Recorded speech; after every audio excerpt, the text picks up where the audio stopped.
She didn't have a gun. It's not self-defense. It's not stand your ground. We don't have that law. We don't even have that law here in South Carolina. That's in Florida. We're not in Florida. You made a bad decision, and it's going to cost you. A mother of 8 was shot and killed last week in North Charleston. Our Conley Grayson joins us now. And Conley, you talked with Maya Simmons' grandmother today, and she really misses her, doesn't she? Jennifer told me losing her first granddaughter has been hard. Maya Jennifer was named after her, and they were very close. She put a post up the night before she went out on Snap, and it said, "Time is short." You know, I think we all should take a lot more pictures and stuff and memories and stuff because...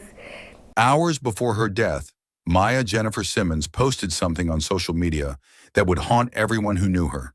She wrote, "Time is short. Take more pictures. Make memories. You just never know." At 2:19 in the morning on July 28, 2023, gunshots rang out in a parking lot outside the Bloom Room Lounge in North Charleston. A woman lay on the ground, bleeding. Strangers rushed to help her, desperately trying to save her life. But it was too late. Maya Jennifer Simmons, a 30-year-old mother of 8 children, was dead. But this wasn't a random shooting. This wasn't a robbery gone wrong. This was something far more personal. The woman who pulled the trigger had been watching Maya all night long. She followed her into that parking lot. And when they came face to face, jealousy turned into rage. Maya was engaged to be married, or she was planning her future. She had no idea that her fiancé's ex-girlfriend was about to destroy everything. This is the story of Maya Jennifer Simmons and the woman who refused to let go. Welcome to the channel.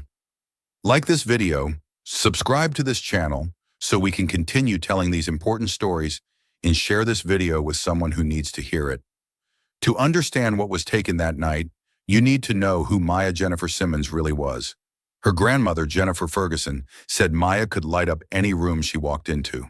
The two of them were named after each other, and they were thick as thieves. When Jennifer thought about her granddaughter, 3 things always came to mind: the color green, elegant style, and a creative drive that never stopped. Maya was a mother of 8 children. 8.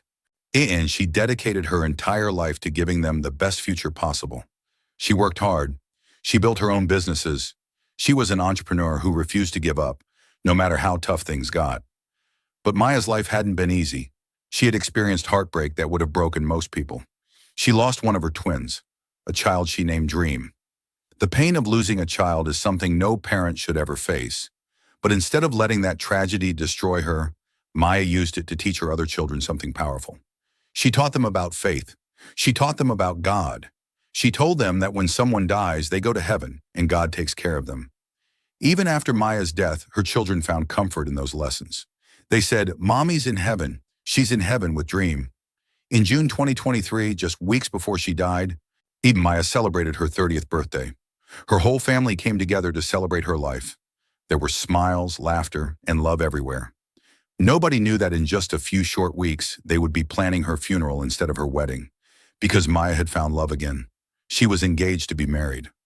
After everything she had been through, the loss, the struggle, the hard work of raising 8 children, she finally had hope for a new beginning. She was planning a future with someone who loved her. Maya wasn't just surviving, she was thriving. She was building something beautiful for herself and her family. Before we continue, if you've ever lost someone too soon, or if you believe in cherishing every moment with loved ones, hit that like button. And drop a comment telling us where you're watching from. Maya's story has touched people around the world, and we want to honor her memory together. Maya Jennifer Simmons was a woman of faith, a devoted mother, and a fighter. She had overcome so much. She had so much left to give. But Maya's life was about to take a turn she never saw coming. She had found love again. She was engaged, and someone from her fiancé's past was watching, someone who couldn't accept that he had moved on. Maya's engagement represented everything she had been working toward. After years of raising her children alone, after the pain of losing her twin, after building her businesses from the ground up, she finally had a partner. someone who wanted to build a life with her, someone who saw her worth. For Maya, this wasn't just a relationship. It was a fresh start. What a new chapter. Hope for the future. But there was someone else in the story. Someone who wasn't ready to let go. Her name was Keisha Simmons Birch. She was 39 years old, a businesswoman, and a mother of 3. And she had a history with Maya's fiancé. They had been together before. They had shared a life. But that relationship had ended. At least it was supposed to have ended. For Maya's fiancé, the past was behind him. He had moved on. He had found love with Maya, and he was ready to marry her. But for Keisha, the past wasn't so easy to leave behind. When someone you once loved moves on with someone else, it can hurt. That's normal. Most people feel that pain, process it, and eventually heal. They accept reality and move forward with their own lives. But Keisha couldn't do that. She couldn't accept that he had chosen someone else. She couldn't accept that Maya was now wearing an engagement ring. She couldn't accept that the future she might have wanted with him was now Maya's future instead. And that inability to let go was about to turn deadly. Maya had no idea she was in danger. She was planning a wedding. She was focused on her children, her businesses, her future. She didn't know that someone was watching her, someone who saw her not as a person, but as an obstacle. On the night of July 27, 2023, Maya decided to go out. She wanted to relax, to enjoy herself. She had no idea that the woman who would end her life was about to walk into the same room. Earlier that evening, before Maya left her house, she opened Snapchat and posted something that would become heartbreaking in hindsight. She wrote, "Time is short, you know. I think we all should take a lot more pictures and stuff and memories because you just never know." She posted it. She got ready, and she headed out to the Bloom Room, a lounge on Dorchester Road in North Charleston. It was supposed to be a normal night, a chance to unwind, to have fun, to forget about the stress of everyday life for a few hours. But fate had other plans, because Keisha Simmons Birch was there too. 2 women, 1 lounge, and a shared connection that neither of them could escape. Witnesses who were at the Bloom Room that night would later tell police what they saw. They noticed Keisha watching Maya. Not just a quick glance, not just a casual look. She was staring, observing, tracking Maya's every move from across the room. Maya didn't seem to notice, or maybe she did, but chose to ignore it. Either way, she continued her night, talking with friends, enjoying herself. But the tension in that room was building. Something unspoken hung in the air. 2 women who should never have been in the same place at the same time were now just feet apart. And one of them had a gun. As the night went on, Maya decided it was time to leave. She said her goodbyes and walked toward the exit. She stepped outside into the parking lot. The cool night air hit her face. She probably felt relieved to be heading home, but she wasn't alone. Keisha followed her. In the parking lot, away from the crowd, away from the music, the 2 women came face to face. Words were exchanged. The conversation quickly turned into an argument. Voices got louder, emotions ran high. What exactly was said we may never fully know, but what happened next is clear. At 2:19 a.m., a gunshot shattered the night. Maya Jennifer Simmons fell to the ground. She had been shot multiple times. Blood pooled around her as she lay there, struggling to breathe. People nearby heard the shots and rushed over. They found Maya on the pavement, barely conscious. Someone immediately started performing CPR, pressing down on her chest, trying to keep her alive. Others called 911, their voices shaking as they begged for help to arrive quickly. Within minutes, first responders pulled into the parking lot. Paramedics jumped out and took over. They worked frantically, doing everything they could to stabilize her. They loaded her into the ambulance and rushed her to the hospital, sirens blaring through the empty streets. But deep down, everyone knew. The injuries were too severe. She had lost too much blood. Pause for a moment. Maya's last social media post talked about how short time is, how we should make memories because you just never know. If that doesn't send chills down your spine, I don't know what will. If you're feeling the weight of this story, subscribe to this channel. We tell these stories to honor victims and to learn from tragedy. And drop a comment. What do you think went through Maya's mind in those final moments? Back at the hospital, doctors fought to save her, But at 2:57 a.m., just 38 minutes after the shooting, Maya Jennifer Simmons was pronounced dead. 8 children had just lost their mother. A grandmother was about to receive the worst phone call of her life, and a community was left asking one question: why? Early Friday morning, Jennifer Ferguson's phone rang.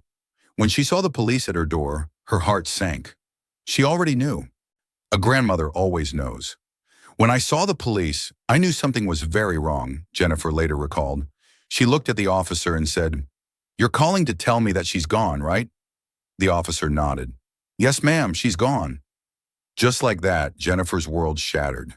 The granddaughter she had named, the girl she was thick as thieves with, the woman who could light up any room, gone, taken by violence in a parking lot. But Jennifer wasn't the only one grieving. Maya left behind 8 children, 8 young lives that would now have to grow up without their mother's guidance, without her love, without her presence at birthdays and graduations and all the moments that matter. How do you explain to children that their mother is never coming home? Maya had prepared them in a way. She had taught them about faith. She had taught them about heaven, and in their grief, those lessons became their comfort. The children said, "Mommy is in heaven. She's in heaven with Dream." They believed their mother was at peace. They believed she was reunited with the twin sibling they had lost. And that faith, planted by Maya herself, helped them begin to process the impossible. Jennifer spent much of her time at church in the days that followed. She needed to feel close to Maya. She needed strength. "From the moment I walked into the sanctuary, I can feel her spirit," she said. But grief wasn't the only thing Jennifer felt. She also felt anger. She felt the need for justice. Maya didn't deserve what happened to her. She wasn't violent. She wasn't aggressive. She was a mother, a woman of faith, someone who brought joy to others, and someone had taken her away. As the days passed, the family waited for answers.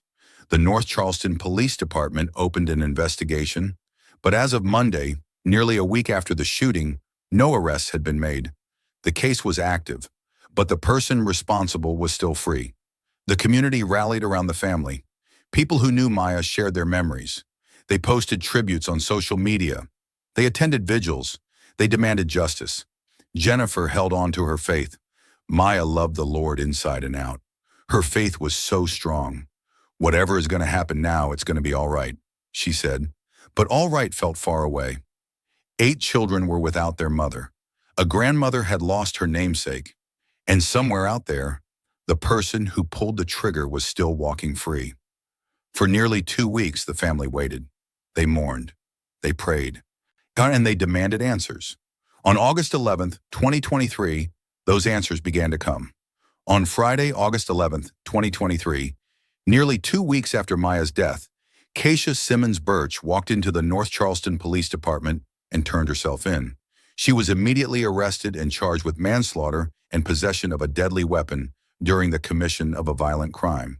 She was booked into the Al Cannon Detention Center, and a bond hearing was scheduled.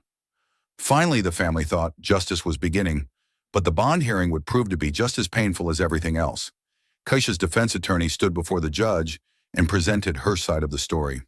According to Keisha, she was the victim.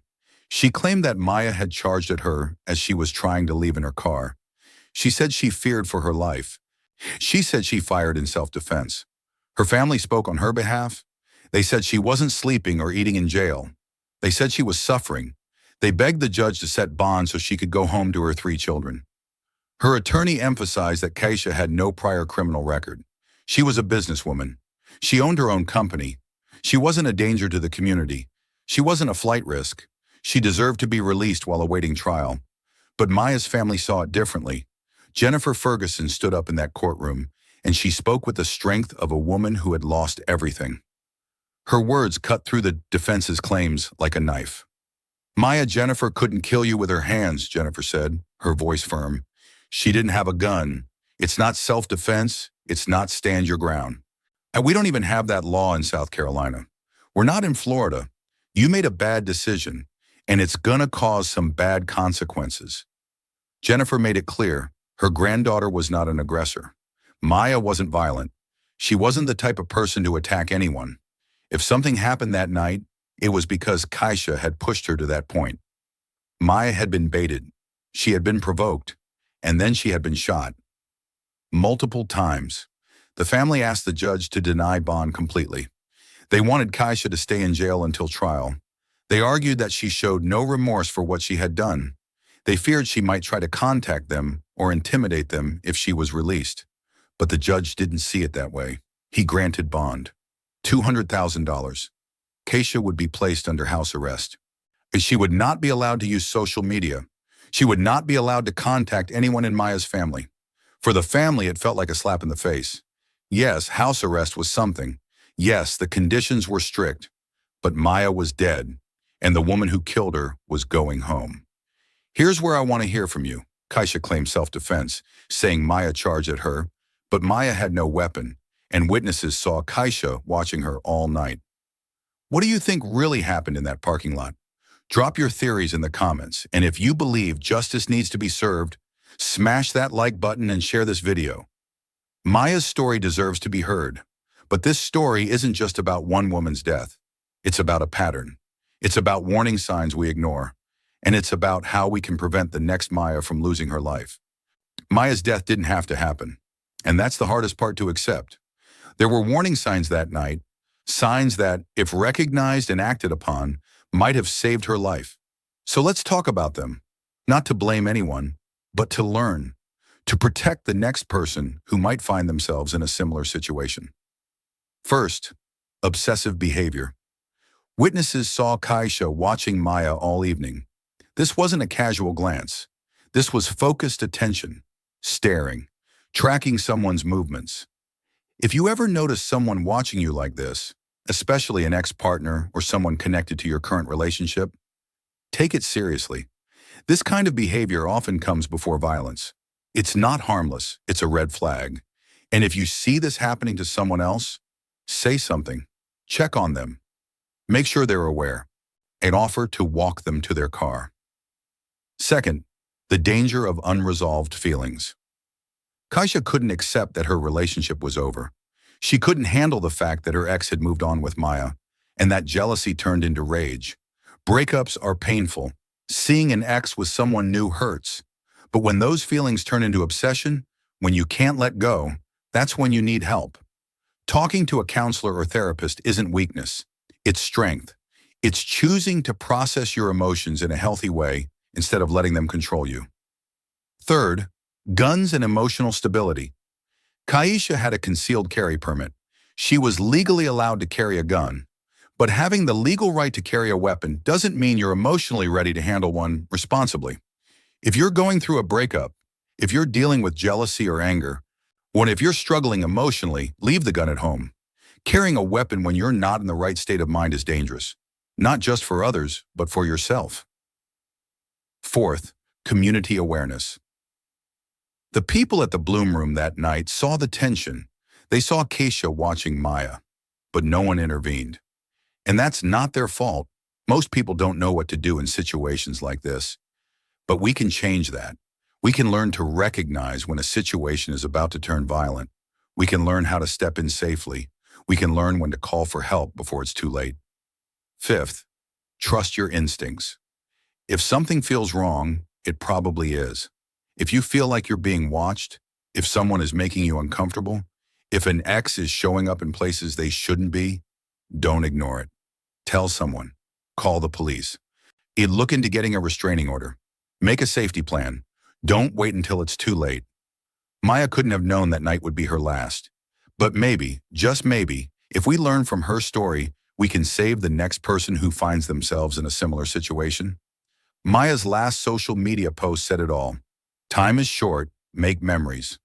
She didn't know how true those words would become, but her children will never forget them. Today, those 8 children are carrying on their mother's legacy.